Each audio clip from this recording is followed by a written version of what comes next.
Blacks in technology. Blacks in technology. Blacks in technology. Blacks in technology. Blacks in technology. Blacks in technology. Welcome, everybody, to the 76th episode of the Blacks in Technology Bit Tech Talk podcast. I'm your host this evening, Greg Greenlee. And, we are episode 76. If this is your first time listening to the podcast, you can check Blacks in Technology out, the following URLs: www.blacksintechnology.net. That is our community site. Over 1,700 members plus nationwide have signed on or engaged in the community. You can check us out on the Twitters, and that's at Black in Technology. That's BLKINTECHNOLOGY. You can also check us out on Facebook, and that's facebook.com/Blacks in Technology. And we also have a LinkedIn group under Blacks in Technology. And if you're on the Twitters right now, you have questions for our guests tonight, tweet them using the hashtag BitTechTalk, and that's BITTECHTALK. Blacks in Technology is a tech-focused community and media organization focused on increasing diversity in technology. We are always focused on forming new partnerships and opportunities to assist our members with their continued professional growth and development. So if you want to partner with us, send us an email to partnerships@blacksintechnology.net. Any general inquiries, you can send an email to contact us at blacksintechnology.net. And if you'd like to sponsor a podcast, you can send us an email to sponsorship@blacksintechnology.net. Announcements. What announcements do we have tonight? DevOps Day Chicago. We are going to partner with them once again this year. We partnered with them last year, and went pretty well. We sent some Blacks in Technology members to the DevOps Day Chicago event. And this year we're partnering with them once again. You can actually receive 25% discount on registration. So DevOps Day Chicago is a 2-day community-driven technical conference that focuses on bridging the gap between development and operations. This year the conference will take place August 25th and 26th at the University of Chicago Gleacher Center. Members of the Blacks in Technology community can use the promo code BIT25, that's BIT25, to receive a 25% discount on registration. If you want to learn more about the event, or if you want to submit a proposal to present at the conference, check out DevOps Day Chicago at DevOpsDaySci.org. So that's DevOpsDaysChi, CHI.org. All right. We are going to learn about open data, civic engagement through the use of technology. Tonight, our guest is Lavita Tuff. Lavita, welcome to the show. Thank you for having me, Greg. I'm really excited to be here this evening. Oh, you're most welcome, most welcome. I think I'm going to learn a lot tonight because I don't know what open data and civic engagement is, and I think this is going to be a really interesting conversation to learn what that is and how a technology is helping with that. So give us a little bit about your educational and professional background. Tell us a little bit about yourself. Sure. So first off, let me start by saying you do know what open data is. We all do. We just don't realize that it's actually open data. So this should be really fun and exciting to talk about this evening. But I'm from Atlanta, Right. so I'm an Atlanta girl, a Georgia girl, a proud product of Atlanta Public Schools, despite all controversy. And I went to Tennessee State University, where I got my bachelor's in English, went on from there because TSU instilled in me with our motto, which was think, work, and serve.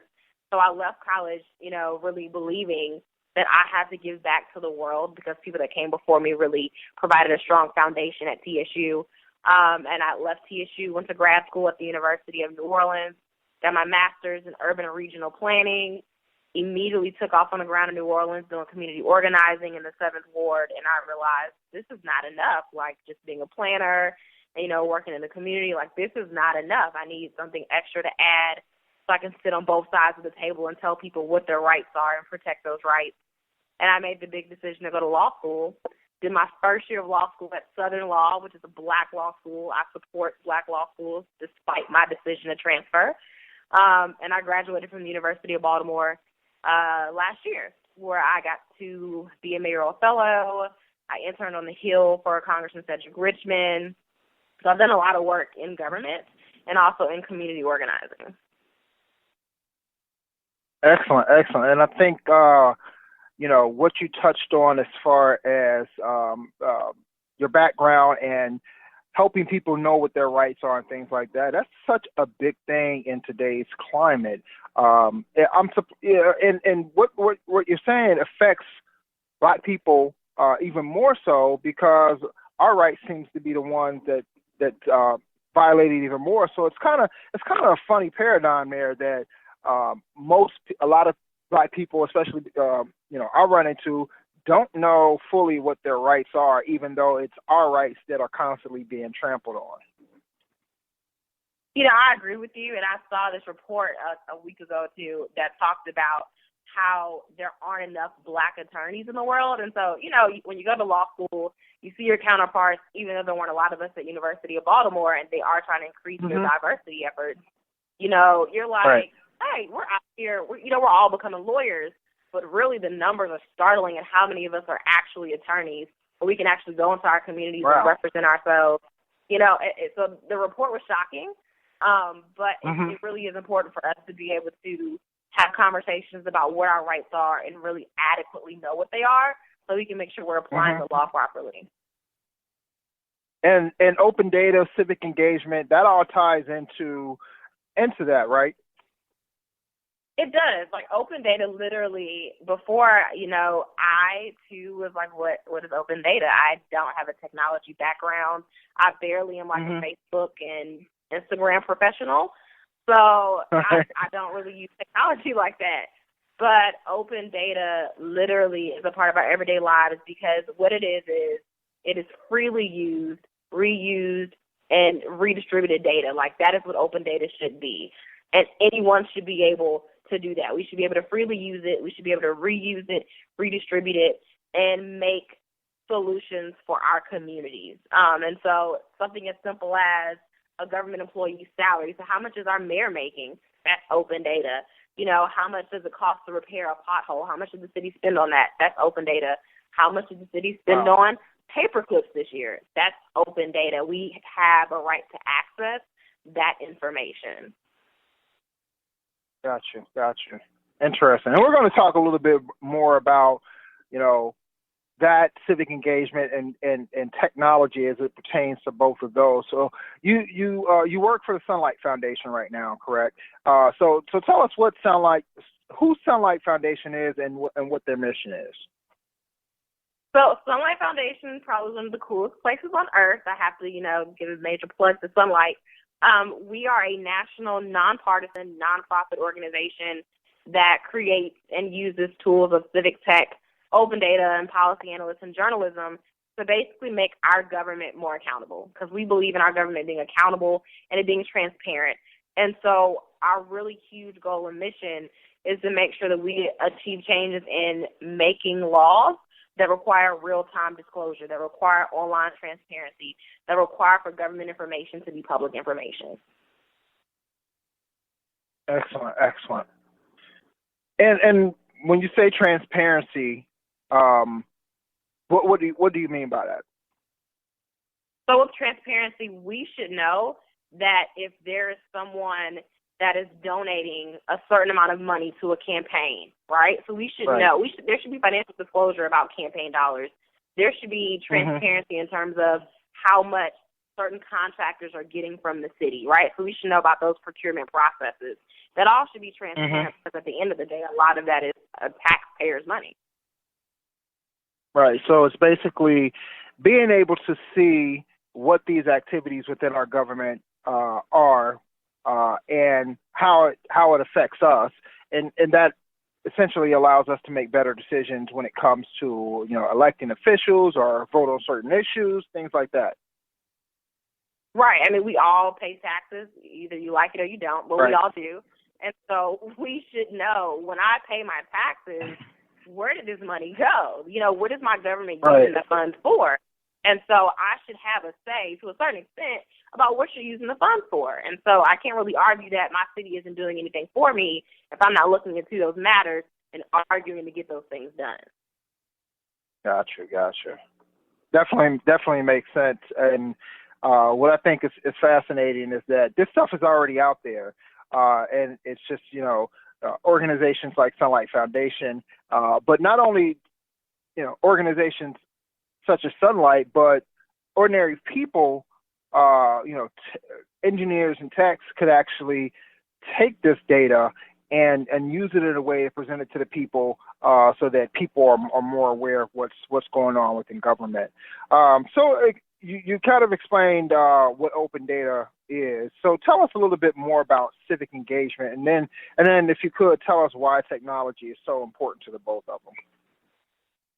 Sure. So there was, when I was in grad school, there was this thing called a ladder of public participation that trained planners on how to engage with constituents in cities. And so that was it came out in 1969. And so the way that cities and states, and sometimes even the federal government, interact with constituents is still in a 1969 manner. So much so that the Knight Foundation came out with a report that showed that millennials were not voting in local elections because they were just disconnected. And so what happens is when there's a lack of engaging people in our communities to become a part of this process that helps make government run, then we see a breakdown. And that's why we see millennials not voting for mayors. That's why we see millennials not voting and showing up for local elections, despite what the numbers may say. And so it's really important that we stop using a 1969 approach to a 2015 audience. Because when I was growing up, my grandmother didn't have the ability to email her congressman, but we do now. And so we have to start applying some of these new tools and technologies that we have available to us to what we have historically done in civic engagement. Gotcha. And so what you're pretty much saying is technology is important because the tools that we used back then are not the tools that we use today in order to get people engaged. Totally different environment. Go ahead. Totally different environment, totally different generation. It's completely, we're not looking at paper anymore. We're looking at Facebook. I mean, clearly the president got Twitter, a month ago? So we can the president, the leader of the free world. We can tweet him now. So it's a change from the way we used to historically engage with our audiences. Gotcha. So let me ask you this: Why is it important that this type of access to government information? I know you mentioned that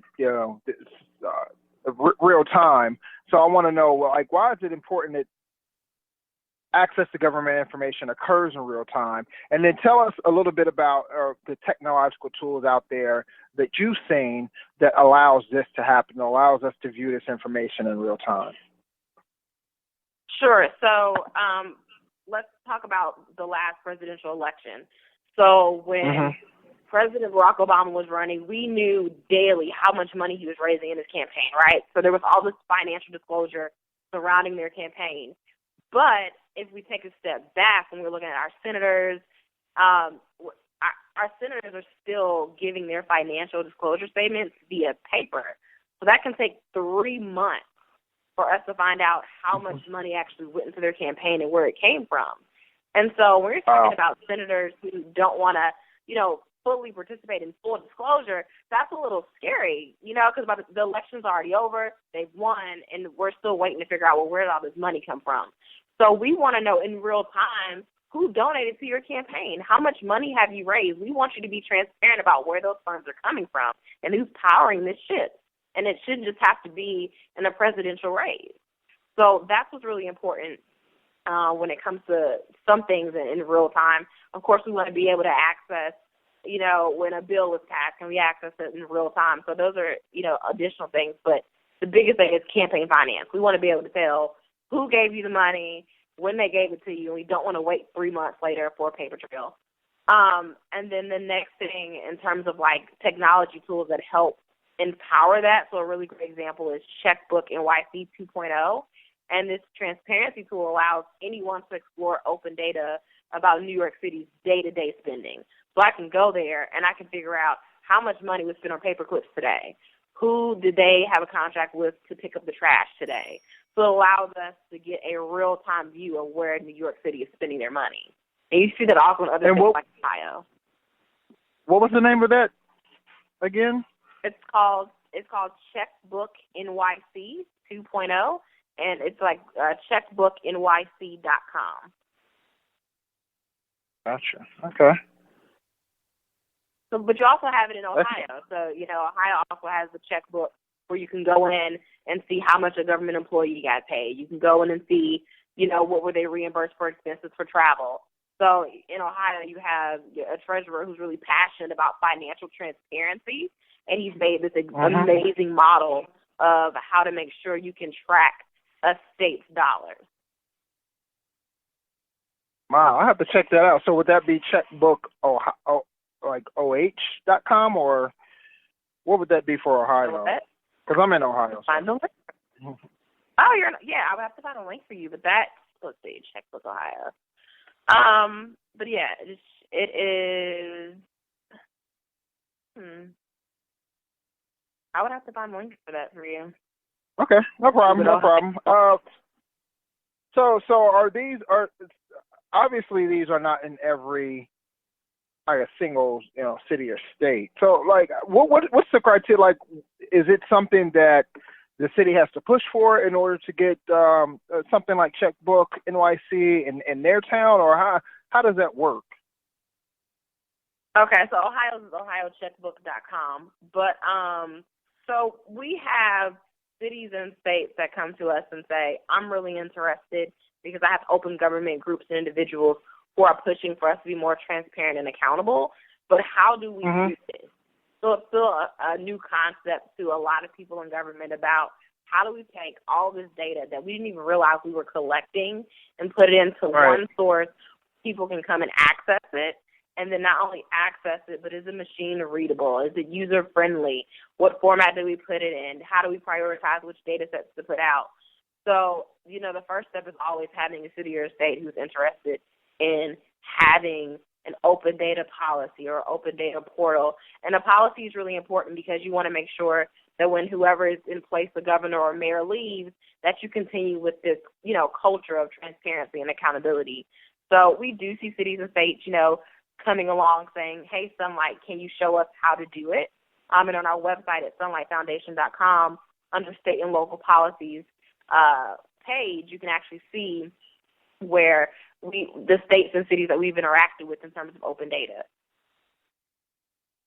Excellent. Yeah, I'll definitely have to check that out. I didn't even know that something like that existed. Although I have seen user groups around here get together in order to try and they're more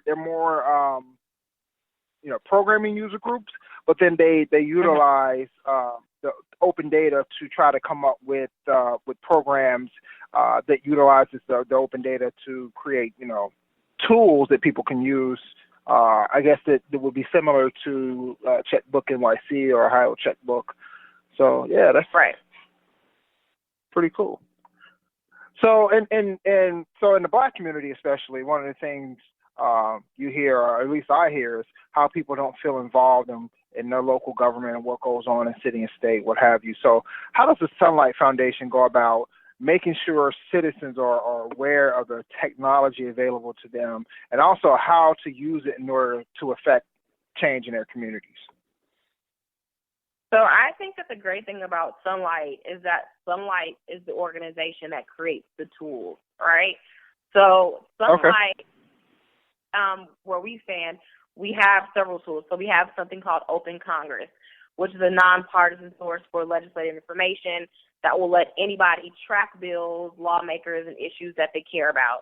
Then on a state level, we have Open State, and it allows anybody to discover more about lawmaking in their state, and they can track state bills and get campaign and contact information for their state legislators. And it follows all 50 states, including D.C. and Puerto Rico. And then you have a tool like Scout that allows you to create a customized email or text alert on actions that Congress takes on an issue or a specific bill, but it also allows you to track state bills. So what Sunlight has created are really amazing tools that are just as easy to use as Facebook and Twitter and Instagram. And so Oh, wow. I think that, the first step here is realizing in communities of color, I literally just wrote about this in a blog post earlier this week, that sometimes when I was a community organizer, I would hear people say, well, I don't get involved in city council because they won't let me, as if they needed a permission slip to be active in government. And, we have to reverse that thinking. Like, I don't need a permission slip to become active in government, but my government needs a permission slip on how it's going to act on my behalf. And so we have to kind of switch the tables. And so when we switch that conversation and change our dialogue in certain cases, then we can start to see that there are amazing tools out there that allow us to find the people who are responsible for making those decisions, see how they're voting in those decisions, contact them with our comments on their voting decisions, and really start to build a relationship with our local legislators and also on a federal level as well. They won't know unless you tell them. And so, we have to it's great that, millennials are starting to get more involved in local government in terms of we see younger people starting to take office and take on leadership roles. But we need more individuals to kind of say, it's really not that hard to get involved. There are easy ways to do it, and you can start by simply going to a city council meeting. That simple. Gotcha, yes. So I know you mentioned something about, data sets, and for people out there who may not be familiar with, open data, may not be familiar with, data sets, can you kind of give a short explanation of what's a data set? So a data set in our world is if I am looking at, let's say, the city of D.C., because that's where we're sitting at, and I'm looking at how many potholes were fixed in the city.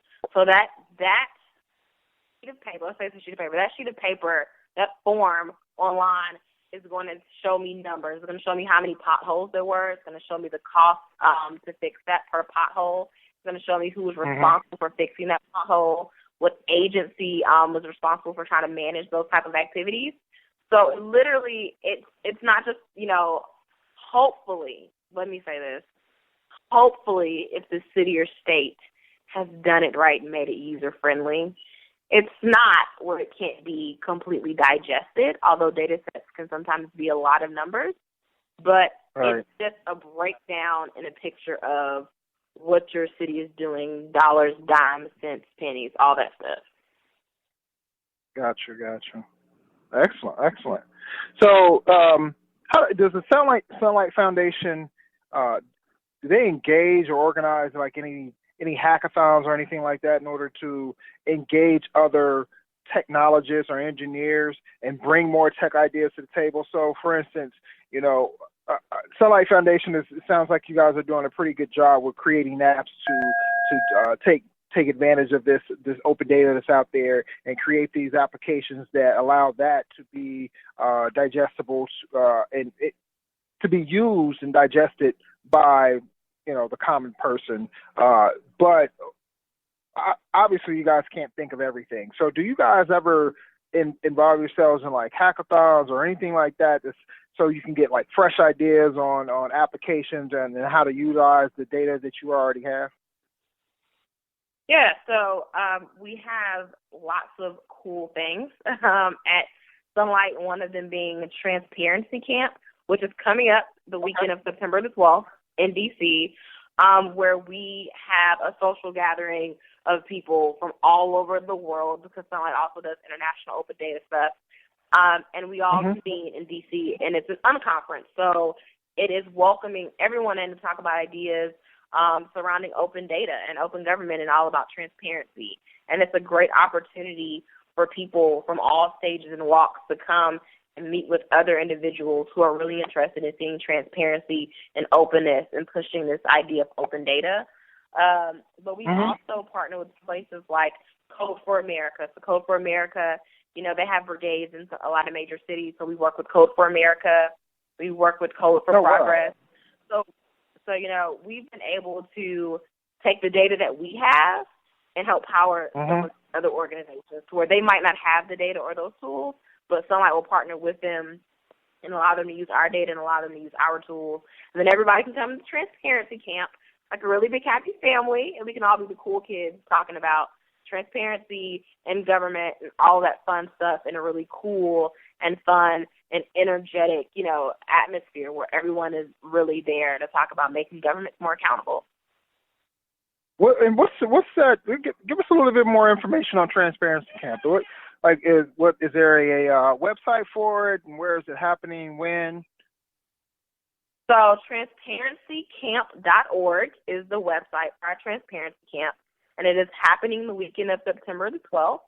And it literally is an unconference for open government. And so we have hundreds of people gather every year to talk about how do we use technology to make stronger policies for our government? How do we use technology to power better open data portals? How do we use technology to change the way people see government, the way people interact with government, and the way our government interacts with us? And so it's a great time to come and have those conversations with people who understand that. And if you don't understand it, there's somebody in the room who can explain it to you way better than I can. And it is just a fun time to really be in D.C. having those conversations. Wow. I'm going to tweet that out because that sounds like something that our audience would definitely be interested in knowing about. And we just had Tiffany Ashley Bell. She was actually on our show last week? Or not last week, but our last episode. And she was actually part of the Code for America, that campaign. I think she was doing some stuff in Atlanta, I want to say, actually. Oh, wow, yeah. Atlanta has a strong audience. They have a code for Atlanta, so that's, yeah. Excellent. So tell me this. So how does local government enable people to get involved in creating solutions to common government information problems using technology? So, how are they trying to empower people to get involved? I know this is kind of a play off of what I asked earlier about how to buy community, but what is the local government themselves? What are they doing to try to push people to get involved more in what goes on in their communities? Yeah, so I think that we have to realize local government is a great way, first off, to get involved because it's immediate and it's direct access. So not everybody can get to Capitol Hill to go and sit in on Senate hearings, but you can get down to your local city council office. You can get down to, meetings that are held by government agencies that are making decisions about the things that matter to you most. And so in a lot of cities, you have local government officials who are pushing for people to become more engaged in local government and how it works and open data. So in Philadelphia, you have someone like Stacey Mosley, who is doing a really great job of saying, these are the data sets that Philadelphia has that tell us about our city. Now, how do we prioritize these data sets based upon what the public wants to see? In D.C., you have someone like Tracy Hughes who is saying, so there are these agencies, and they're all government agencies, and they're holding meetings. And we want to make sure that they're adhering to something called an open meeting law, which means that you have to post your agenda and post your minutes so that people know when you're meeting, what you're meeting on, what you decided. And so people like Tracy Hughes are inviting you into the conversation because they're saying, by law, I'm going to make sure that folks invite you to that conversation. And we're going to do that through technology. So we're going to post it on our website. We're going to tweet about it. We're going to put it on Facebook so that you know what's going on so that you can make a conscious decision to participate. Right. Nice. So how can techies, how can engineers become more involved in helping local government? So I know you mentioned, Code for America, Code for Progress. Outside of those organizations, how can local people who are local to a certain community or whatever, engineers or techs, access that information? How can they begin helping local governments solve some of these problems? What's the best way for them to go about doing that? I mean, we don't. You said Code for America and Code for Progress, but literally, honestly, getting involved in your local brigade. So, Hack for DC. Philadelphia just had a hackathon about health data. So literally getting involved, if it's not a Code for America brigade, if your city's hosting a hackathon, get involved in those hackathons because you're going to get in a room with people who understand issues that are unique to your city. And so you and everybody else in that room has something called human experience that unifies you all, that you can say, hey, we both agree that, like in D.C., we all agree. Metro sucks, right? Like, I hate Metro. Metro sucks. We can all agree on this. So can we create an app that helps Metro be way more efficient, especially on the red line? Is there a way we can do this? So that's what you can do, is that you can start talking about some of the things that are unique to your city at these local hackathons and start hacking away at it and finding, some technical solutions that folks like me are just waiting to play with. Got you. And are there how are governments like presenting this data? How are they giving it to the people in order to for them to be able to use it in order to create these applications? So is this something that they can go to a certain website, or is it how do they get access to this data? So some cities have open data portals where you can go in and you can access this information. Once again, that's on Sunlight's page. It talks about where we see policies that are in place. Now, just because they have a policy doesn't mean they have a portal, but there might be a chance that there's a portal there too, that policy. Getting into those open data portals to get that information. Sometimes they put information up on GitHub. I'm not the tech girl. We have a great labs department at Sunlight full of programmers, developers who do this kind of stuff all day. And that's some of the ways that cities get that information out there is they put it on GitHub, they put it to the open data portal, and they ask people to respond. Philadelphia did a great job of, creating a portal, creating a place where the public can come in and, kind of comment on that process. And people in the community and the technical community were able to come out and really give their feedback on what they wanted to see. So it was great. Excellent. So, what's next for you? So you, you're doing this thing with open data. You're working for. Oh, let me come back to that. Is Sunlight Foundation hiring, or is there opportunities for people within our audience to work on the technical side with Sunlight Foundation, or not even the technical side, on any side with Sunlight Foundation? So are there openings out there for engineers or policy analysts such as you?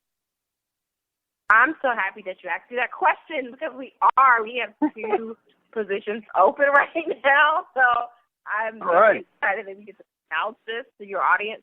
We have a position for an open data project lead as a really cool position because that person will be really spearheading our involvement with a major foundation that basically funds our municipal open data work. So they will be doing a lot of work with state and local government. And then even more cool, which your audience might love, is we're hiring a front-end developer. Once again, she doesn't have a technology background. I don't know what that means, but it's really important. And our labs people are really cool, and they're developers and programmers. So they're hiring for a front-end developer. Also, and you can find all of that if you go to sunlightfoundation.com, click on About, and then Jobs, and you'll see both of those positions listed. Is it foundations or just foundation.com? Foundation. Because I'm going to post. Right. Yes, we are really interested in having talented people come on over to Sunlight. So About and Jobs. Then, yep, Jobs. Oh, I see it. Okay. So I am going to. Really cool. Really totally cool. All right, because I'm going to post that on our Twitter as we speak. That is posted. All right, so hopefully we can get some people within our audience interested in those two positions. They sound like some pretty cool positions. And I'm looking at the Open or the Sunlight Foundation team right there. Pretty cool, pretty cool. All right, so what's next for what's next for Lavita? What are you getting into next? What's next for Lavita? So one is passing the Maryland bar. That is the number one goal right now. Yep, we got to do this. And then the second thing would definitely be today Hillary Clinton said something really dynamic, and I was like, oh, my God, I love this. And she said, we should be doing everything we can to get our young people more engaged in our democracy, not less. And so I really feel like that has become my mission in life, to make sure that we are represented in government, that we have a voice in government, that we understand how our government works, and that we're involved on every single level. Like, it makes me no happier than when I walk into a room and I'm with a government official and it's one of us. You know, I'm like excited, like, yes, you know. So that's definitely what's on my agenda, is just to keep pushing forward in open government and hopefully seeing more diversity there. Excellent, excellent. And how can people, if they want to learn more about Sunlight Foundation, they want to know more or learn more about you, how can they get in contact? So I'm on Twitter. Lavita Tuff is my Twitter handle. You can email me, ltuff@sunlightfoundation.com. You can go to our website. You can go through all our really cool stuff and email through there. Promise you'll get to me. And that's about the best way to reach me. Twitter. And so, I'm not the best, but I'm getting better at this. and Sunlight Foundation, that's at Sun Foundation on the Twitters for people. And Tuff is Tuff, not Tough. Yeah, no, we're special Georgians with the Tuff. There's some Tuffs. I want to say there's some Tuffs here in Cincinnati. I think I went to school with some Tuffs. They probably migrated and left the backwoods of Georgia. Excellent, excellent. Well, Lavita, I definitely want to thank you for joining us on this episode of the Big Tech Talk podcast. I definitely learned some stuff. I'm definitely going to go check out Checkbook NYC and Checkbook Ohio to see what they both have to offer. And check out transparencycam.org. I think that will be that's pretty cool as well. So once again, thanks a lot. Do you have any parting words for our audience? No, thank you for having me. And I just want to put out there that 13% is another project that's really cool that's happening with emerging local government leaders that talks about making sure that more than 13% of people in government are either women or people of color. So that's another great diversity project that's out there. And I'm very happy that I was able to share with you guys about open data. What was the name of that again? I think that's interesting. It's 13%. So emerging local government leaders have been putting on this project where they blog and talk about racial diversity and inclusion in government. It's really, really cool to kind of combat why there aren't, a lot of people in certain areas of government. So it's a really cool project with ELGL50 is their Twitter handle. One more time? ELGL, and then the number 50. And what's the website address for that? Do you have that handy? That would be elgl.org. And that's for the 13% project? It's the project Yep, 13%. Wait, hold on, I'm confused. So is the elgl50.org, that's different than the 13%? So ELGL50 is their Twitter handle. The ELGL.org is their website. Gotcha. Okay. Got it now. Well, this has been a very insightful talk about open data, and I just want to say real quick that this is important because people are always we're always constantly discussing how we can affect change in our community, and being that Black people are heavy users of mobile, Twitter, things like that. I think this is a really good way to really get involved in what's happening in your local government, in your local communities. Open data is a way to achieve that. So if you're really looking to affect change within your community, this is the way to do it, open data and open government. So I definitely want to thank you for informing our audience about that, and wish you luck in the future, and good luck on the Maryland bar. Thank you. Thank you for having me. No problem. Take care. You too.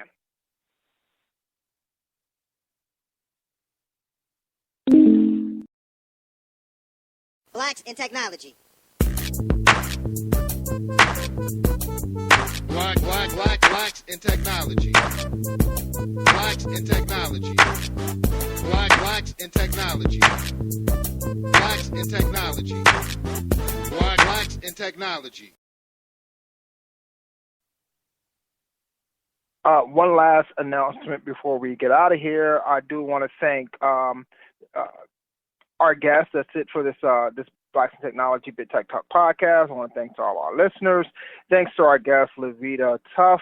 If you like what you heard tonight and want to let us know, and you have any suggestions or comments, then email them to us and contact us at blacksintechnology.net. Join us in 2 weeks on the 18th, same bit time, same bit channel. And we are going to be joined by tech startup founder Rodney Williams, native Cincinnati. And so Cincinnati will definitely be in the building. Rodney is the founder and CEO of Listener, that's LISNR, and leads one of the hottest companies in the IoT space. And IoT is the Internet of Things. And he intends to disrupt the mobile industry with a new communication protocol that is the most efficient way to connect any device with a speaker or microphone. And Listener is a new communication standard between devices to connect any device with a speaker or microphone using high-frequency data over audio called smart tones. These silent audio files can be broadcasted from television, live events, radio, or any standard speaker, and then interact with Listener's coder-based SDK API Java. So this is going to be a very, very interesting podcast. This gentleman is heads one of the hottest startup companies out there, and the technology that's involved is pretty fascinating. So that's June 18th, 9 p.m. Same bit time, same bit channel. I want to thank again our guests for joining us tonight. Remember, check yourself before you wreck yourself. Take care and have a good night.